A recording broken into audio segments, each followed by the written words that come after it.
appreciate it. I feel quite inadequate up here after those bios. We've got an impressive panel of speakers for you, and I noticed a Richmond shirt down the front here, Brendon. So there's always one in every room that you go to, I've found, and they're always described in exactly the same way. A mad Richmond fan. There's always the M at the front there. So I'm sure you won't be getting out of here without getting your ear chewed off there. Ameet mentioned then, obviously, the various involvements in sort of the diversity space. Could you guys just kick us off, I guess start with you, Brendon, on the club's involvement in the inclusivity, in diversity, because it's obviously been a key focus, both particularly for Richmond and the Western Bulldogs. Well, it is, Lauren, and to be fair, it is for most clubs, or probably all clubs, because as you know, all clubs have made up of staff, and I guess we're of the view that a group of staff from a range of different backgrounds and lived experiences, and ultimately that makes for a stronger, richer environment. Ultimately makes for a blend of perspectives, which ultimately makes for better decisions. Generally, I think it's fair to say that. And there's been a whole bunch of studies conducted which would support that general comment. But I think as football clubs, we're not-for-profit organisations, but we're like businesses. We need new customers, fans, members. We need them to come and consume our product, which is our games and entertainment, and so we need new markets. And I think we need to ensure that we continually present ourselves in different ways to a rapidly changing marketplace. I know that sounds like management speak, but Australia is changing really, really quickly. And so, we're passionate about diversity, whether it's gender, and I met yesterday at a Champions of Change meeting. We're all passionate about that. It's about race, it's about religion, it's about everything. And I think we need to make sure we continue to be relevant to a rapidly changing marketplace. And if Richmond football club's full of white blokes who look like me, I'm not sure we've presented the best image of our free club as we possibly can. I'm sure we'll lose relevance very quickly. Well, not reflective of society, really. Well, absolutely. Two, I guess, key pillars for Richmond are obviously the Corangamagi Institute that you run there at the club, and obviously the Bashahuli Academy. How important is it to have things like that as part of, as you say, the sort of wider scope of the club and its operations? Well, it's really important because it highlights what you're doing internally. I mean, we're passionate about gender and gender equity, particularly in leadership of elite sport. And we find in footy clubs, in sporting clubs around the country, at staff, lower levels of management, the split's fairly equitable. It's probably 50-50, but once you get up in the senior leadership, executive board level, it changes. So we've been really passionate about that, and we've been hammering away at that for a few years, and we're very lucky to have Peggy O'Neill, who's, apart from being extremely experienced, extremely capable president, she's a woman. And so she adds so much to the voice and visibility of the woman. She's my boss, she's the number one person for the club. So there's that, there's the multicultural part of what we do. Look, we leverage our strengths. We've got Bashahuli, and he's we often describe him as being a national asset. He's just a remarkable human being and a bloody good footballer. And he can add so much value and strengthen communities with what he does, and clearly we're passionate about the reconciliation space as well, and we've got some very serious programs around cultural affirmation and I guess developing the next generation of Indigenous leaders to determine their own futures. So, I mean, we're not a sort of a mile wide and inch deep. Different clubs have different sort of areas of priority, but they're ours. What are your areas of priority, Ameet? Obviously, in the West, a lot of diverse communities sort of living in very close vicinity. What does the football club mean, I guess, over that side of town? Yeah, well, I'll pick up on a few things that Brendon said as well. So obviously through the west of Melbourne and into the regional west of Victoria, it's a rapidly changing demographic. It's arguably the largest growing corridor in the country, but it's also comprised of a very multicultural audience. I think for us, the focus has been, for many years, for decades, in fact, has been really connecting and working with the community, and as Brendon touched on, as well as reflecting our community. So the Community Foundation has been going for many years. You'll see Heather in the audience as well. Heather was the Volunteer of the Year last year as well. So it's not only made up of club staff, but some amazing people that devote their time as well. And our program, so we take it in two ways, I suppose, from a community perspective. There's obviously the Community Foundation as the primary vehicle to deliver a range of programs in men's and women's health, youth leadership, which has an Indigenous part as well, but then also diversity and social inclusion. Ready, Settle, Go has been our flagship program, which has really been around migrant settlement in the West, and to an extent using football, but certainly a broader community lens in helping people settle into life in Australia.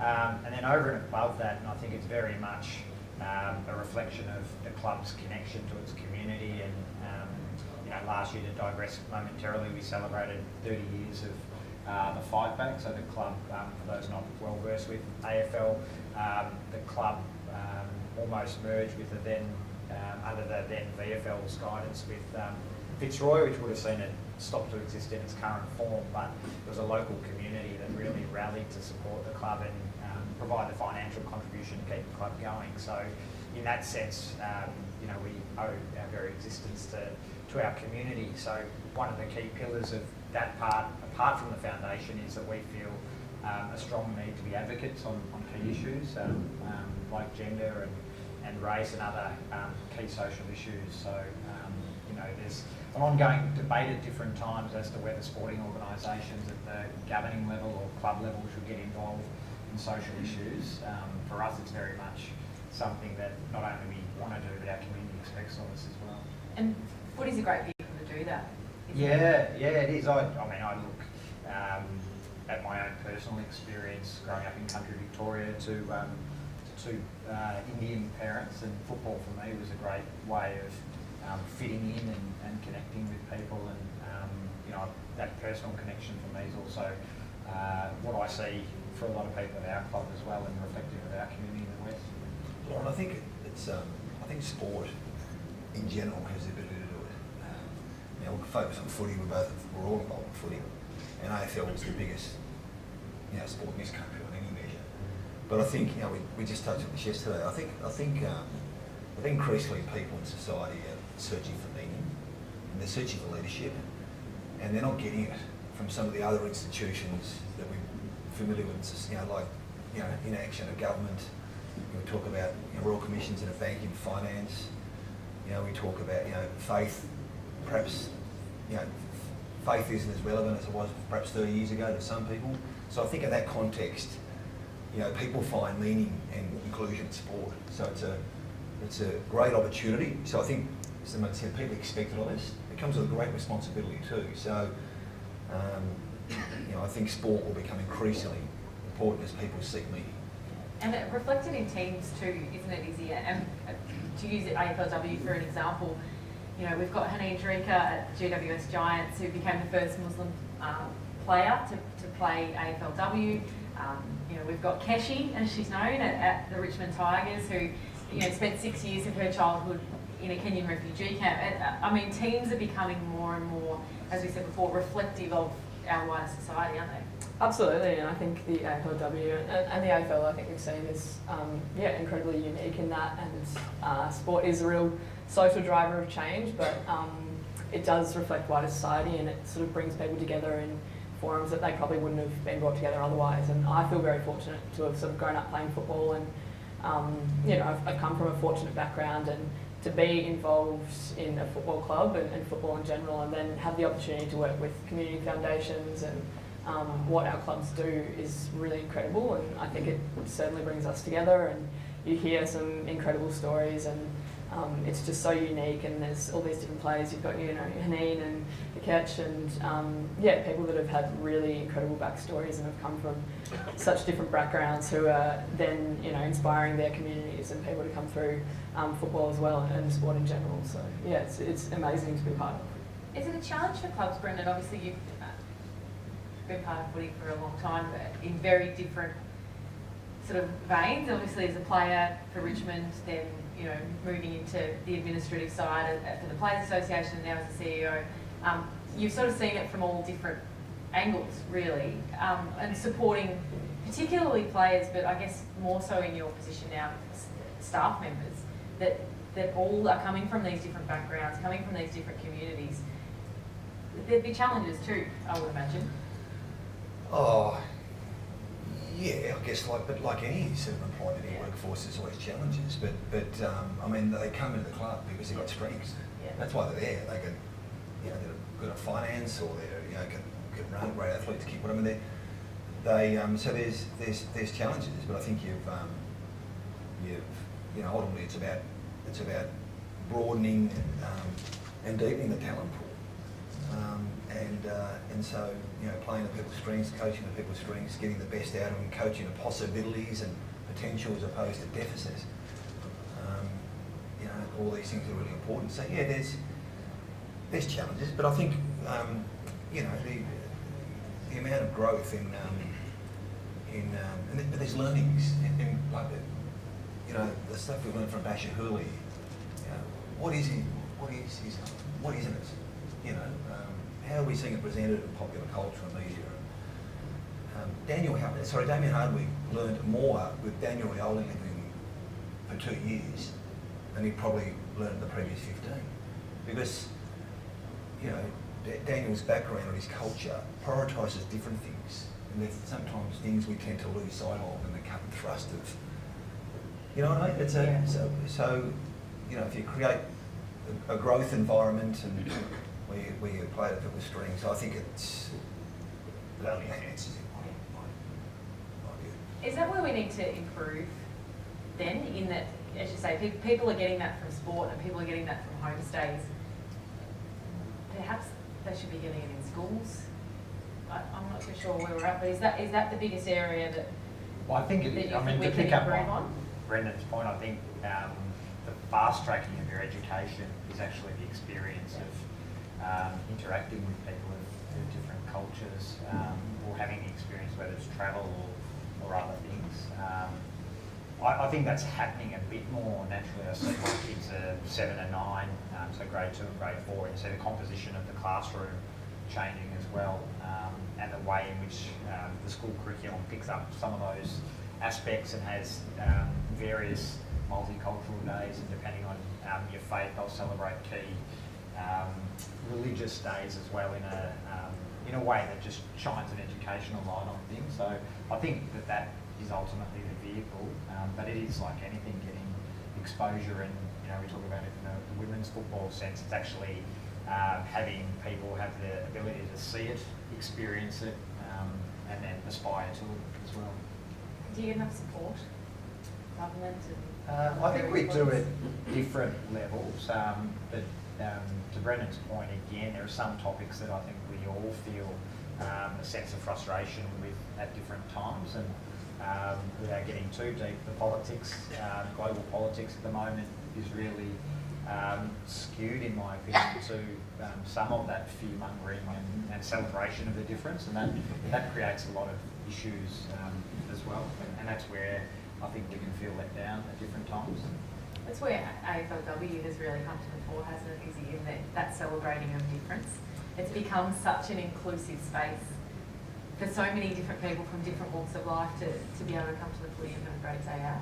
Absolutely. I think almost the coverage, and I'll be tipping my hat up to the journalists here, in a way, is the coverage that we've seen of AFLW and the sort of unfurling of a lot of the backstories of these players who have come from such different backgrounds has been amazing. And I think for AFLW in particular, it's really raw, the sort of media attention around it, and you know, young girls and young boys even can, you know, read their papers or see on TV the stories of these players who have come through, and they've, you know, they might have lacked opportunities at the start for, you know, their gender, their race, their religion, but are now really thriving. And yeah, I think to Ameet's point, it's sort of the saying that you can't be what you can't see. And I think AFLW is now giving, you know, young kids, giving society a chance to see these amazing people and what they've done, and see the possibility in that, and see that, you know, football's opening up to both men and women, and you know, a whole different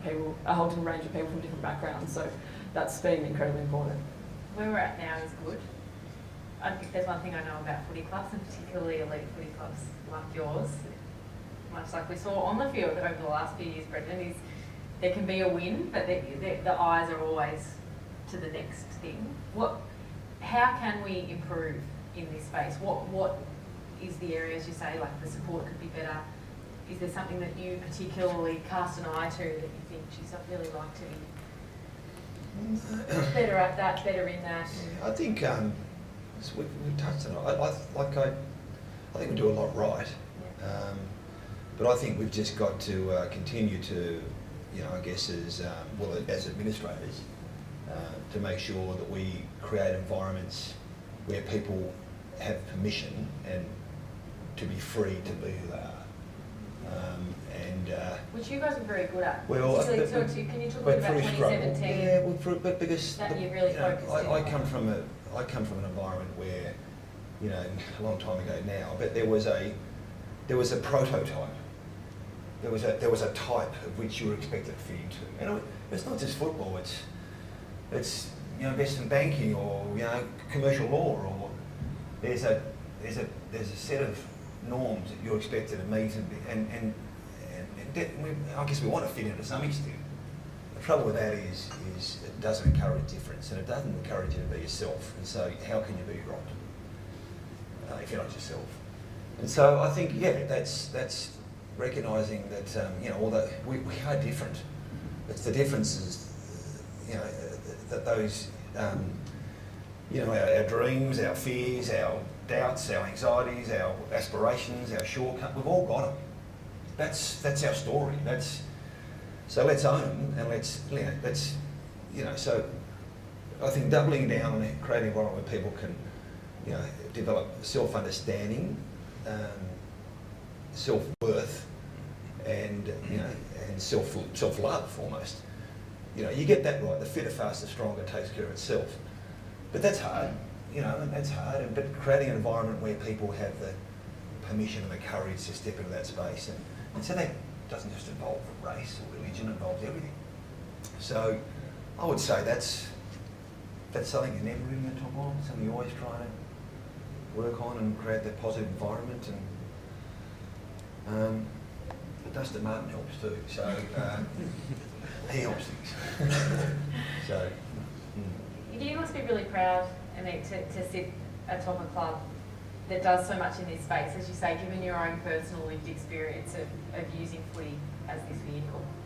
Yeah, absolutely. And the Community Foundation got Cash in the audience as well, and without embarrassing him, he's probably a good personification of it as well, someone who is really amazing in the program that he drives, and the relationships and connections he has, but even with the backstory of coming to Australia as a student and driving taxis for a period of time to be doing what he's doing now, you know, it's a lot of that lived experience and being able to connect with communities. But I think for us, it's also, you know, coming back to what we started with, you know, that is our community, and that's the community we continue to represent. And there are the, you know, the more social reasons why we want to do that as well. And as we seek to compete with, you know, clubs like Richmond in terms of their scale as well, you know, there comes a point where we need to, you know, start to build that fan connection over and above that as well, with the, you know, with a rapidly changing demographic. But yeah, no, it is. I think as Brendon said at the outset, I think all AFL clubs now do some amazing work in that community space, and we're probably fortunate that, you know, for those of us that are here now, that the foundation and structure around that has been in place for many years, that we can hopefully, and Cash is leading, you know, continue to do a good job in driving forward. How do you build that fan connection more specifically? Is it trips to schools, community outreach days? How does that sort of work? Yeah, well, I think, again, it's, as we've already touched on, it's actually approaching these things in a very different way. So Auskick's a very good example of, it's run on a Saturday morning at a local football ground with connections to local football clubs, and it's all organised a certain way. But when we're seeking to connect with a multicultural population whose parents have no connection to the game, and accessibility is an issue, trust and confidence in having your kids do different programs to the problem, it's flipping around the way we do that. Certainly with us, but I know with Essendon as well, the AFL's looked at different ways of doing that, where you might run an Auskick at the local primary school on a Wednesday night, so there's no further travel required from a parental point of view, still in a safe and trusting environment, their local school, and just taking a really different lens on things. So for the reasons that, if you grew up here and have been raised on our game, those reasons for just following through aren't there. So, it's logical then that you need to come at it a very different way as well in terms of building that connection. One thing that a lot of people thought was coming at footy a different way, Brendon, was the club's association with India. Can you tell us a little bit about where things are at with that? There was talk there might even be a game. Yeah, we had a real, it's probably close to a decade now. Yeah. We were, I guess, our circumstances were fairly different than what they are now, I guess. We had a lot of challenges, we've still got challenges, but we're in a pretty bleak position. So how do we differentiate ourselves? How do we sort of grow our sort of, our sort of fan base? And, I think at the time, India was Melbourne had the most number of Indian nationals in Australia. And it was the time when there was some unsavoury sort of incidents of violence against Indian students and the like. And so as John Brumby was the Premier, and we spoke with his office, and he wanted to sort of get involved. It reflected badly on Victoria, it reflected poorly on Melbourne, but he sort of saw what we've done with Essendon over the years in the Dreamtime, raising awareness on reconciliation, and so we looked, gee, could we do a how can we wrap our arms around the Indian community? Can we do like a Bollywood of the G? Can we sort of ham it up? I don't. It was a suggestion. Anyway, because I won't go into details. But it went from there to looking at a game in India,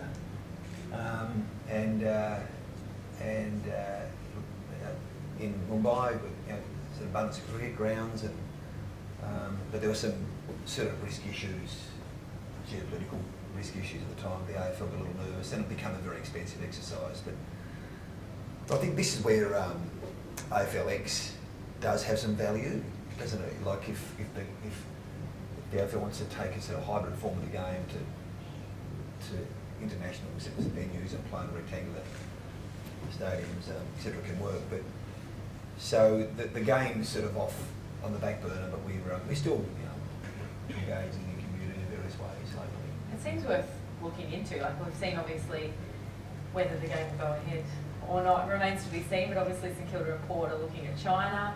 Now, there's obviously value in those markets, not only in terms of a playing perspective, but also for clubs to, really link in from sponsorship opportunities. Yeah, well, I think the other part is, strategically things have shifted a bit as well, where I think the first thought was to go and play games in those markets to generate the fan connection. It's more about actually building a connection with those communities here first, and proving and testing it, and then looking to move. I think the Shanghai game came out of Port Adelaide's push, as opposed to the AFL wanting to play a game in China, and there's obviously significant revenue attached to that. But for us, we've tried to manoeuvre into Richmond and Essendon's work in the Indian community, particularly given the size of that through the west of Melbourne.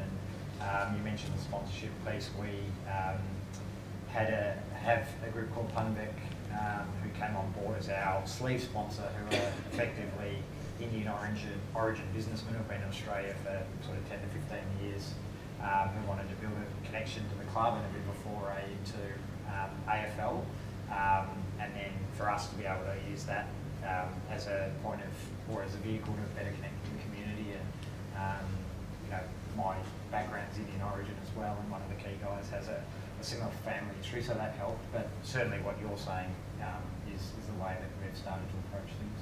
Can I just say we went to extraordinary lengths to demonstrate our credentials in this area, and Virat Kohli is the ambassador of the Indian Supporters Program. He doesn't know he is.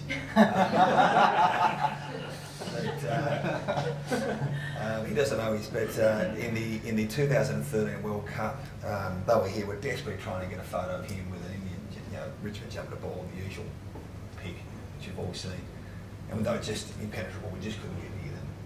But I met Darren Lehman many years ago, so I kept in contact with him. He was the coach at the time, and that was their semi-final. They were playing India in Sydney, and they beat them BSCG. And it was the training session before the game as Australia trained, and they were leaving, and I think in India were coming in. And so I'd given Buff a ball and a jumper to see if he could, opportunistically, and because they all know each other, he's gone, "Hey, Virat, chuck this on." So he's gone, "Yes, Wolf." He's taken the photo and sent it through to me. So, it went viral. And we still use it. It's just shameful. Got the jumper. They had no idea what he was doing. He just lobs up all over our collateral. And It's a great photo. Yeah. Don't let that get out there, Yeah, because there no, might be we sort won't. of licensing issue. It is the thing with footy clubs though, isn't it? I think a similar pitch was made for, of course, Tiger Woods when they were here for the President's Cup. But hey, you miss every shot that you don't It's take, silly. don't you? So you may as well give it a go. Why do we do it? Famous person is Yeah. football jumper. I don't Yeah. think that's going to end anytime soon. Hey, I'm going to ask you all the horrible 5, 10, 20 question of where do you see this space, particularly in 5 years, 10 years, 20 years from now? Izzy? Yeah, I guess it's hard to differentiate between the years there, but I think we're doing some amazing work in this space, and we have been for a while. But I think there's definitely a lot of room to work with and a lot of room for improvement. I think from a gender perspective, I think the introduction of AFLW has been a huge turning point. You've got your sort of traditional perception of what football clubs were, and back 30 years ago it was probably a lot of sort of just big hyper-masculine white blokes running around for their country footy team, and I think the AFLW has come in and sort of changed that completely, and women have been playing for a long time, a lot longer than the AFLW has been around, but now that we've got a national league and a platform for drive for gender equity, it's really important. So I think, from that perspective, hopefully we'll keep pushing towards equity from a gender stance, and we'll have a very similar women's competition to what we do with the men's, a longer season, a better push with that. But also in the sort of multiculturalism space, we've got the amazing work that we do at the Community Foundation that the other clubs are doing as well. There's a lot of room for improvement there. So really integrating different demographics and different communities within football, and changing that perception of who is welcome, because everyone is welcome, but I think there has been historically that perception of what the football demographic is. So there's a lot of work in that space. I mean, we've got the Pride game we just played on the weekend, the Dogs and Carlton played, so that's in terms of welcoming people from different sexualities and the LGBTQ plus community. So there's a lot of room that we can work in, and I'm hoping that we can keep on doing this amazing work, and in 5, 10, 20 years time there won't be a sort of perceived standard for what a person that plays footy is. It's just anyone, and we've got a really welcoming space for that. I see you nodding there, Ameet. You're very lucky to have Izzy as part of the Very club, lucky. very well spoken. Yeah, very lucky. Where do you see things progressing? Yeah, I think it's hard to pinpoint specifically in time frames, but I think given the very changing nature of the country, and despite these large political issues that get kicked around, I think the mindset is changing, the culture is changing around them, and as the population changes, there's got to be an inevitable positive shift in a lot of the things we've spoken about today. I think the rate of that change, though, still is dependent on what Brendon was touching on, whether it's in football, sport more broadly, or politics. It's the leadership that's really pushing it that's going to be the key, and particularly in terms of removing any obstacles or hurdles that are associated with it. But you know, even if you look in the rearview mirror in terms of what's been achieved in those time frames, 5, 10, 15 years, it's phenomenal growth. So there's no reason why that shouldn't continue. Still be at Richmond then? Oh, I wouldn't have thought so. But, no, I think look, I think there's because Australian rules is an Australian game, pretty much an Australian game. It's safe to say that it's not a global game. There's an insecurity about a game that just drives it forward and forward, and so we've got no choice but to reflect and renew and innovate and change. So I think, look, we'll see football clubs just, you know, reflective of our communities, just more reflective. So it'll be just iterative and you know, including, embracing people from all communities. So I just think that'll continue to change.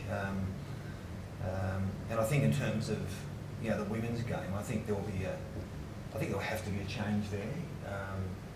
You know, I just think it's probably fair to say when they established it was inspired leadership by Gale at the time, because the competition wasn't due to start. I mean, they were thinking about 2020, and he said, you know what, blow it. We're doing it this year, and that takes a lot of guts. And we'll figure it out, but we'll just keep crawling forward. But I think when they originally planned that they wouldn't have been thinking that we'll just replicate the men's model, which is 10 teams in Victoria. To, you know, we know how that's evolved over time, but I think, you know, it's the way things are sort of pointing towards that, because I think the clubs who are without teams, I reckon, are a significant disadvantage. So how they address it, I don't know, but does it mean, you know, an 18-team competition? Does it mean a long set? I don't know, but it can't, it won't remain at its current form for too long, I would have thought. I think girls need to get on board at that point, I think. Just before we open it up to questions, Brendon, you spoke a little bit about Daniel Rioli earlier. I understand you made the trip to the Tiwi Islands. Was that the first time you've been there? Can you talk a little bit about your experience up there and the strong Indigenous culture? Oh, it was remarkable. I think the coach was meant to go, and he couldn't. So they said, you know, it was an afterthought. So I said, you can go. So I jumped at it, and actually had the opportunity to take my son up there. So I think it was around that Melbourne Cup time. Putting out of school. It was Cup Day. I was meant to come, and it was Melbourne Cup Day, and they wouldn't let me go. Yeah. So it's just to go up there and you know, just you know, I mean, we take ourselves pretty seriously at times, and we're just spinning the wheels, we're chasing our tail, and sometimes not getting that far. But just to you know, there's broader forces at work, and we probably don't pay enough attention to those. You know, the connection with country, just it's really important and nourishing, and their family, and you know, one of the guys up there with me said, you know, it's almost like they've got nothing, but they've got everything. And I think you know, connection with each other, you know, really valuing those connections are really important. So and having time, putting time into that. So it was great experience. Yeah, really fortunate to be able to be part of it. We run businesses with big dollars, but you're right, time is the most valuable thing across all of these. Well, it's about topics, the people. isn't it? I think it's what it is. It's about connection with people, and you know, in a meaningful way, and connection with and purpose as well.